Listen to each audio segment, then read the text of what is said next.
আগের দিন আমরা শেষ যে রাশি সম্পর্কে জেনেছিলাম সেটা হলো মিথুন রাশি। তাই এবার আমরা কর্কট রাশি সম্পর্কে জেনে নেব।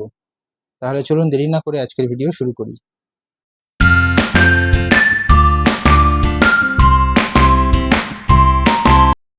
নমস্কার, আমি ইন্দ্রজিৎ দে। আমার ইউটিউব চ্যানেল অ্যাস্ট্রোলজিক্যালে আপনাদের স্বাগত জানাচ্ছি। আজকের ভিডিও কর্কট রাশি নিয়ে। কর্কট রাশির যারা রয়েছেন জাতক জাতিকা, এছাড়াও যাদের লগ্নপতি কর্কট রাশিতে অবস্থান করছে, অবশ্যই তাদের জন্য এই ভিডিওটি খুবই গুরুত্বপূর্ণ। তাহলে চলুন জেনে নিই কর্কট রাশির স্বভাব ও বৈশিষ্ট্য।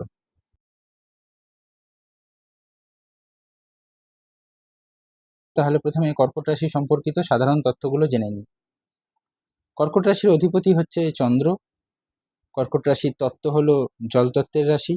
কর্কট রাশির লিঙ্গ হলো স্ত্রীলিঙ্গ। এই রাশির প্রকৃতি হলো চর প্রকৃতির রাশি। এই রাশির জাতি বা বর্ণ আমরা ব্রাহ্মণ বলে থাকি। এই রাশি রজঃ গুণের রাশি, মানে রাজকীয় গুণ থাকে। এই রাশির রং সাধারণত সাদা এবং গোলাপি ধরা হয়। এই রাশির দিক হলো উত্তর দিক। এই রাশির পা সেটা হলো জলচর রাশি, কারণ কর্কট রাশিতে যে কাঁকড়াকে আমরা দেখতে পাই সে জলে থাকে।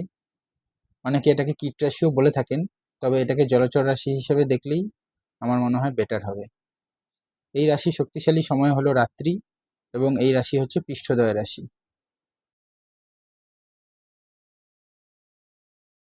চলুন এবার রাশির মূল যে স্বভাবগুলো সেগুলো জেনে নিই। কর্কট রাশি হলো খুবই আবেগপ্রবণ রাশি।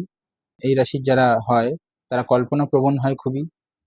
এদের মধ্যে মাতৃসুলভ যে যত্ন সেটা করার প্রবণতা থাকে, অর্থাৎ কেয়ারিং নেচার হয়। এবং এদের মেজাজ দ্রুত পরিবর্তনশীল হয়, যেটাকে মুড সুইং বলা হয়। মেয়েদের মধ্যে যেটা খুবই দেখা যায়। এরা খুবই অস্থির প্রকৃতির হয়, অর্থাৎ এক জায়গায় স্থির থাকা এদের পক্ষে কঠিন হয়ে পড়ে। চঞ্চল হয় খুবই। এদের মধ্যে ধারাবাহিকতার অভাব থাকে, শৃঙ্খলার ঘাটতি থাকে। যেমন বাচ্চারা হয়, চঞ্চল হয়, সেরকম। এরা অনুভূতিকে লুকোতে পারে না, এক্সপ্রেস করে দেয় আসলে খুব তাড়াতাড়ি সবার সামনে। দেখবেন সবার সামনে কেঁদে ফেলছে, নিজের দুঃখ কষ্ট সুখ যেটাই হয় সুখও জাহির করে ফেলে সবার সামনে। আনন্দে উচ্ছ্বসিত উল্লসিত হয়ে নিজের অনুভূতিগুলোকে জানিয়ে দেয়, সবাইকে বলে দেয়। আবার অনেক ক্ষেত্রে যখন সেটার জন্য তারা হার্ট হয়, তখন পরে অনুতাপও করে যে আমরা কেন ইমোশনটাকে দেখিয়ে দিচ্ছি সবার সামনে। এদের ঘুম সাধারণত ভালো হয়, যদি এই কর্কট রাশি ভালো হয়, ভালো অবস্থায় থাকে তাহলে। এদের যে আবেগ সেটা পরিষ্কার জলের মতো হয়, অর্থাৎ এদের আবেগটা খুব পিওর হয়। এমন নয় যে দেখানোর জন্য কিছু করছে। এরা সহানুভূতিশীল প্রকৃতির হয় অন্যের প্রতি। সহজেই আঘাত পেয়ে যায় এবং আঘাত পেলে লুকিয়ে পড়ে, যেটা কাঁকড়ার ক্ষেত্রেও আমরা দেখতে পাই। এদের ওজনটাও সহজে বেড়ে যায়। ভালো সঞ্চয় করার ক্ষমতা রাখে এরা। এরা গৃহকাজে খুবই নিপুণ হয়, রান্না করতে ভালোবাসে, যেমন আমাদের মায়েরা করে। প্রত্যেকের প্রতি যত্নবান হয়, ঘরে থাকতে বেশি ভালোবাসে, হোমসিক হয়। যে কোনো জিনিসের প্রতি এদের আবেগ থাকে, এমন নয় যে মানুষের প্রতি শুধু আবেগ থাকে। সহজে কোনো কিছুকে ছাড়তে বা ভুলতে পারে না সেই কারণে।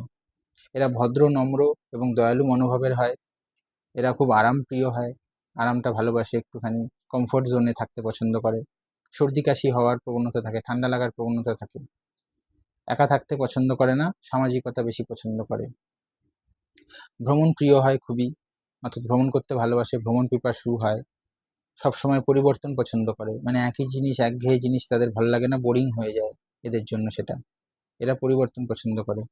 মায়ের পরিবারের সঙ্গে এদের বেশি মিল থাকে সাধারণত।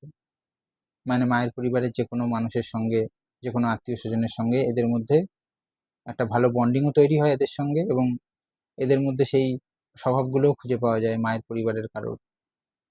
অন্যকে খাওয়াতে ভালোবাসে, যেটা মায়েরা করে থাকে আর কি। এরা জলের মতন অর্থ খরচ করে, খুব তাড়াতাড়ি এদের হাত থেকে অর্থ বেরিয়ে যায়, এবং মায়ের সঙ্গে এদের বন্ডিং খুবই ভালো হয়, খুব প্রিয় হয় মায়েদের। মায়েদের সঙ্গে সম্পর্ক ভালো থাকে। তো এই হলো কর্কট রাশির মূল স্বভাবগুলো।